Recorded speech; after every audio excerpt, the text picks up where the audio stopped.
present on the case of defender. For the main reason for selecting this case was to assess the social, psychological, and educational problem faced by the patient and to study the impact of the disability on the family and the daily activities to increase the awareness regarding the early diagnosis and intervention of hearing impairment. Physical disability. Now let's talk about disabilities. Act 2074 defines disability as a person who is barred from participating in social life on a full and effective basis on the same basis as other person due to long-term physical, mental, intellectual, sensory disability, functional limitation, or existing barrier. And while a deaf person is someone who cannot hear sound above 80 decibel or who has to use sign language for communication. Now talking about the clinical profile, Miss Seema Yadav, 17 years female, Hindu by religion, unmarried, who studies in 7th grade and resident of Murihava, comes with a chief complaint of unable to hear, respond to sound since birth, difficulty in communication with the family and society. History of present illness, she was third child of her parents. 2 months after birth, her family members noticed that she was unable to respond to sound calls and was unable to phonate properly. As of this, she was taken to Maim Hospital, Vairava, where she was declared as case of defender. There was no any history of hospital illness, no chronic illness, and no any surgical intervention in the past. There is no any drug and allergic substance allergy. Now talking about the perinatal history, her mother had visited total 4 NCBC. In first trimester, pregnancy was confirmed by cessation of menstruation during second month, which was confirmed by USC. She was prescribed folic acid. In second trimester, fetal movement was felt at 5 months. USC was done and iron tablet and calcium tablet were given. In third trimester, or vaginal bleeding as a labor pain started 1 day before the delivery. In natal history, she was term delivery, labor pain for 1 day, normal vaginal delivery, assisted by a doctor in hospital, weight at 2.4 kg and didn't cry after birth. Now talking about diet history, weaning done by buffalo milk, jowlo, dal and rice, immunization history, fully immunized as per API schedule. Developmental history, gross motor, hair control at 3 months, sitting at 6 months, crawling 8 months, walking 12 months, fine, whisper gas, voluntary release. On social, smile 2 months, points as wanted object 12 months, language alert to sound absent, monosyllabic and bisyllabic speech absent. Conclusion, speech and hearing domains are impaired. Personality, she consumes mixed styles, have normal bowel and bladder habit, and non-smoker and non-alcoholic, family, no any chronic illness. Now I would like to hand over to Kazakh.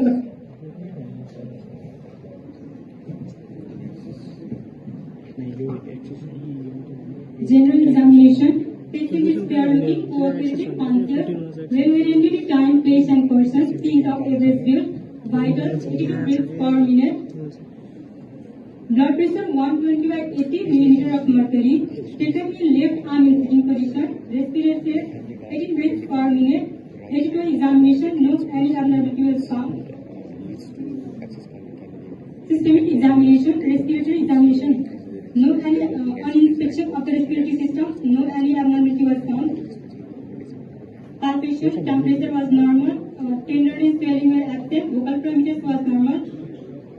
Per person, resonant note was heard, auscultation, bilateral, vestibular with soft and low pitch sound was heard.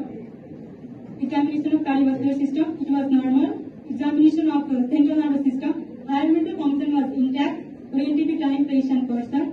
Cranial nerve examination, hearing impairment was present.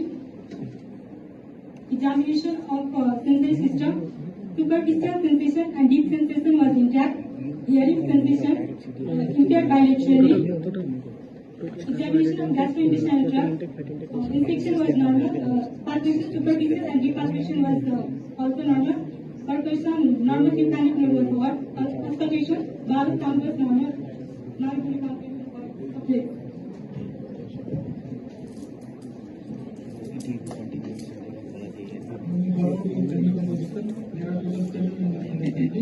She's living with her parents, with 3 siblings and sister-in-law.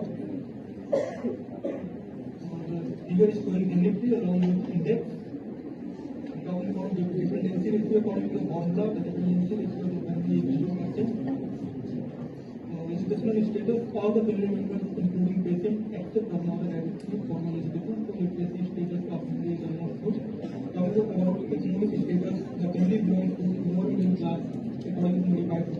say. The family belongs to Hindu and they celebrate all the festivals according to the Hindu religion. Language is spoken of Nepali and Taoji. They have good reputation in the society and they believe in modern medicine. Talking about personal hygiene, they take bath on alternate days, brushing twice daily. The house is Akka type, owned by the family. There are total 8 rooms, 8 rooms, adequate lighting is present, wall ventilation is present, and kitchen is separated. Now I will hand over my Now, talking about sanitation, the source of water was handpump and tap water. And for purification of water, they do by rolling boiling methods. They use LPG stove for the fuel for cooking food. Similarly, for liquid waste management, there is proper drainage system. And for solid waste management, it is carried by the municipality vehicle. For respirator management, there is a latrine present in the house. And the type of latrine was septic tank. They use separate sleepers for the latrine, and the both has domestic animal in the house. Similarly, talking about dietary habits, all the family members consume mixed diet about 3 meals a day. They use iodized salt.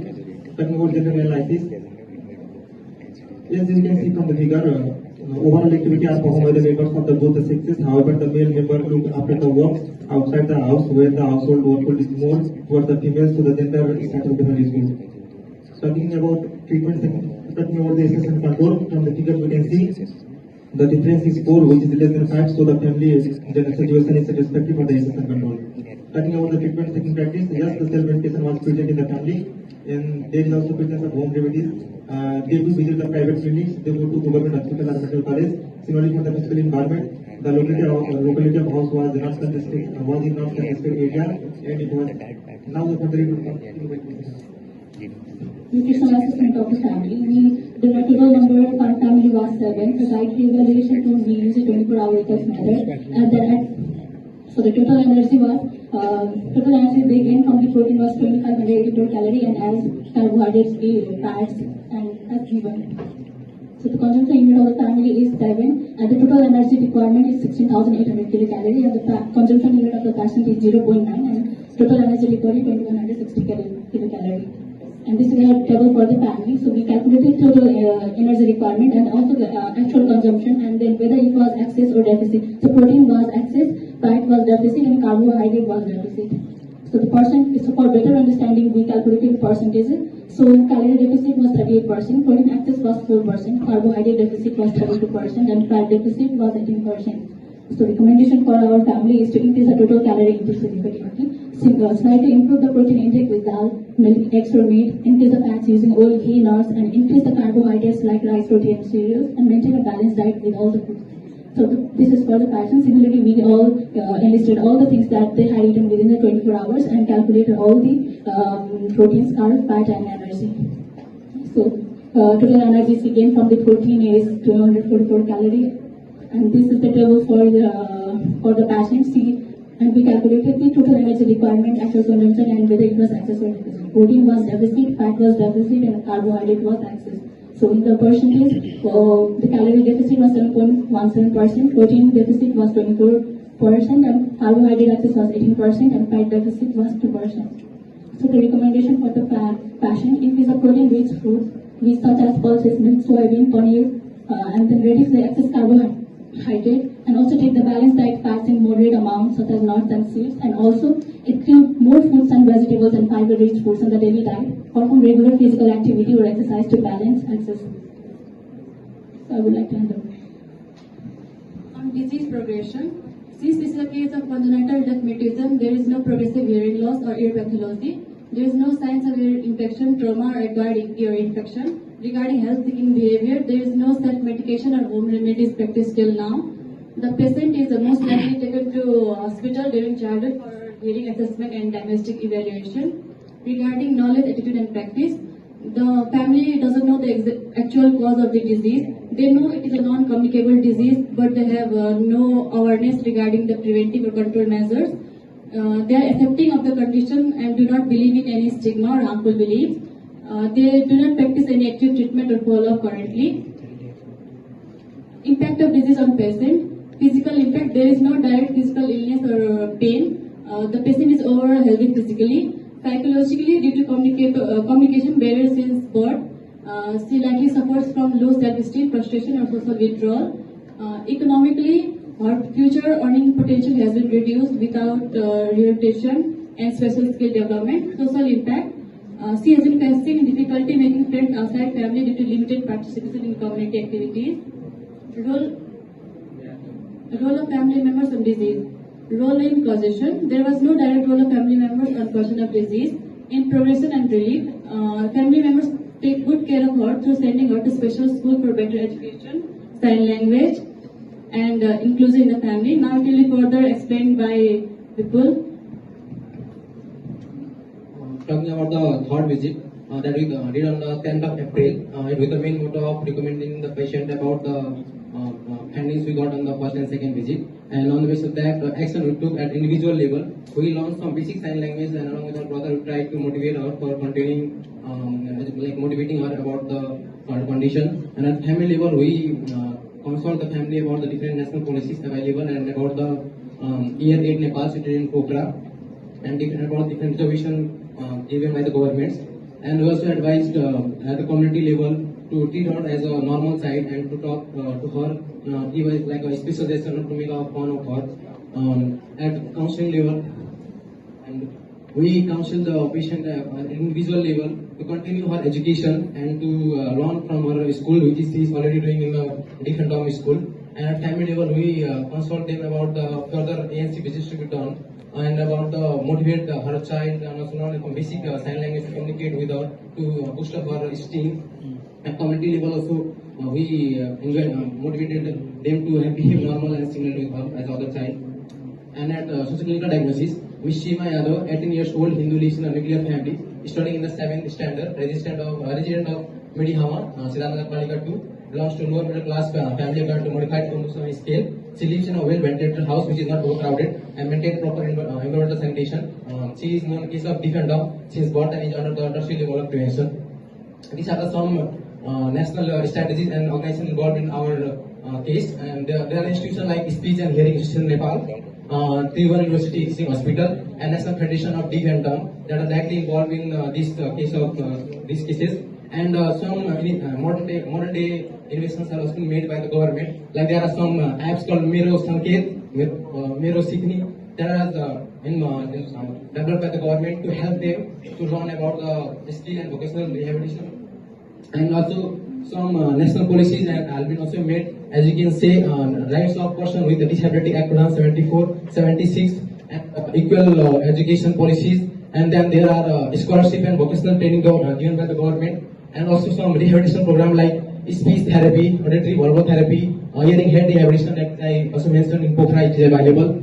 This is the overall policies done by the government. And on the conclusion of our FHE, we had a very great time and got a good time to understand that the disease question is on the clinical part. There is also other factors like education, lifestyle, economy of the person that is directly influencing the disease. And on the basis of that, we got the broader spectrum of about the knowledge of the different types of diseases. And we had a great time in our FHE. Everything was good, but our transportation difficulties is faced. That is the only recommendation we would like, if possible, from the faculty. And the we got a chance to learn about the how to communicate, how to report build, how to know what broad aspect of the disease, about the different other aspects that are clinical that we read in the books. These are some figures of our FHE program. Thank you. So on the group B.